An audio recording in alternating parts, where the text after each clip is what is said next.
Hi everyone, hola a todos, bienvenidos a mi canal. So welcome to my YouTube channel.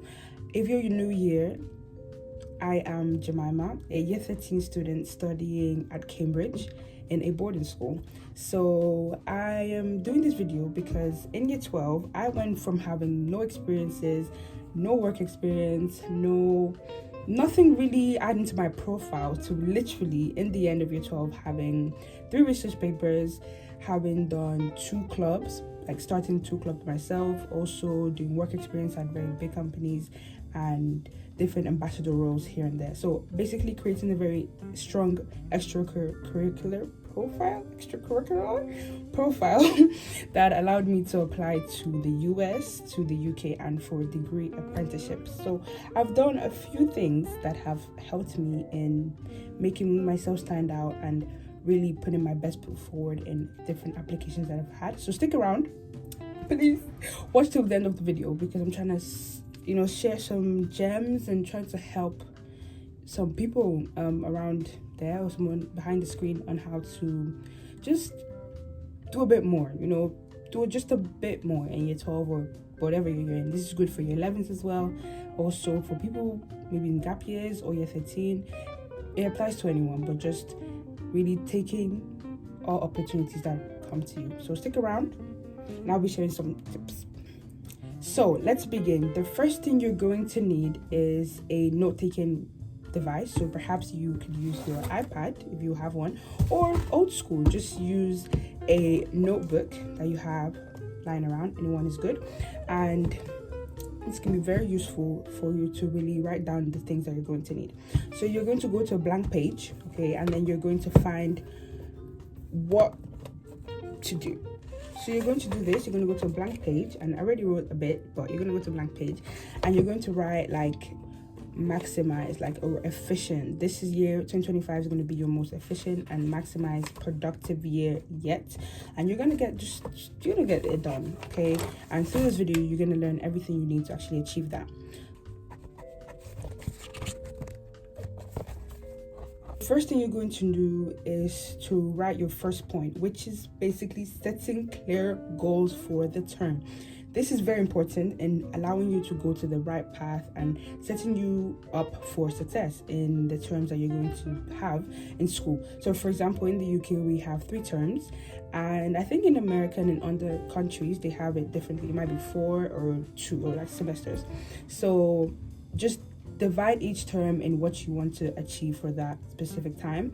For me, I started my first term looking at research. So anything related to research, that's what I was doing for the first term. So that's 3 to 4 months, just looking at how I can develop my research skills, looking for how I can write research papers, how I can really develop my analytical skills, and learning more about writing, reading, citations, references, all these things that I never knew about before I started doing research. So you can do this by searching up on Google, and you can look for essay competitions or research competitions or anything that you want to focus for that term and really apply to them, and then see how you can put your research into practice, really start getting things that you haven't done before out there. So you also need to find your interest. So if you're interested in STEM or in humanities, you want to then look for research or a project that you want to do for that term and work on it, and just make sure that you stay consistent because they can get tiring. I understand, I've been there, and sometimes the process was meant to take 3 months and it took like 8 or 7. So just be consistent.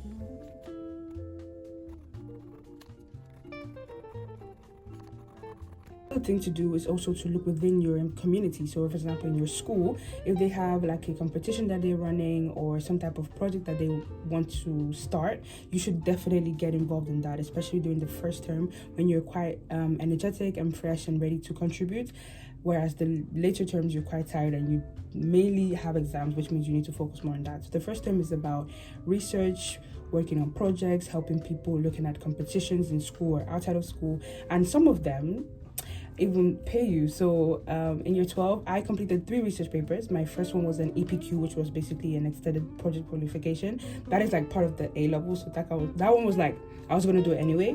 So I would recommend you do an EPQ. The second one was a research paper with a mentoring program for girls in STEM, which I found online. It was really good. I did it for like 5 weeks ish, and it was just online sessions, and then I would speak to a mentor, and then in the end I wrote a research paper which then I got published. So I'll talk a bit more about that in a different video.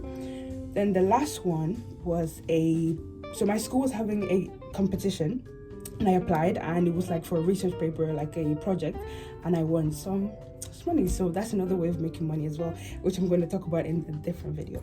So if you want to know more about specific things, just let me know in the comments. The first thing is to set clear goals for the term. Number 2, or the second thing you're going to do, is find unique opportunities.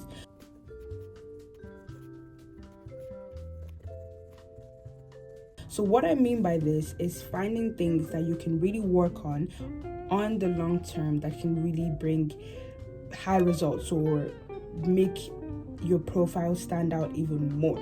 So it's very important to think about this well and like properly, so you can really understand how you're going to achieve this goal. So if you write down on your notebook again your third goal or third idea, you are then going to divide this, the second one. So find your second unique opportunity.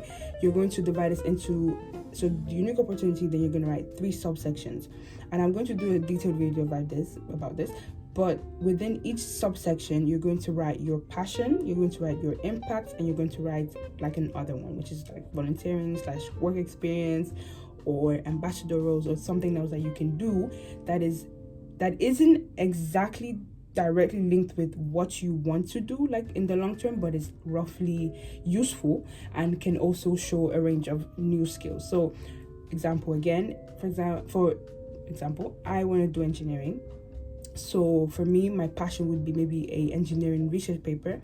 My impact could be perhaps teaching students about STEM or teaching students about sustainability, and then my other would be perhaps volunteering to teach people maybe a language or math that's still related, something like that. Or it could be, for example, work experience, so do work experience at a specific company to do with engineering. Or it could be something a bit more, which is basically an ambassador role, or role at a specific place that you hold, but it has nothing really to do with what you actually want to do perhaps. So it could be, if you want to do engineering, you could have a role as an ambassador for a skincare brand or for a clothing brand, which shows your leadership and enthusiasm and energy. So the last tip is putting yourself out there, making sure that you get a LinkedIn account, because it can really help you to promote yourself and to showcase your skills and really connect with different community of people that can really improve your ability to gain work experience and even different roles in different sections. So thank you guys so much for watching this video. It's a bit hectic towards the end, but if you want to see more, please follow, like, comment, subscribe, share to your family, share to your loved ones, someone who can really benefit from this video. So I'll see you in the next one, where I'll go into more detail into some of these tips. Bye.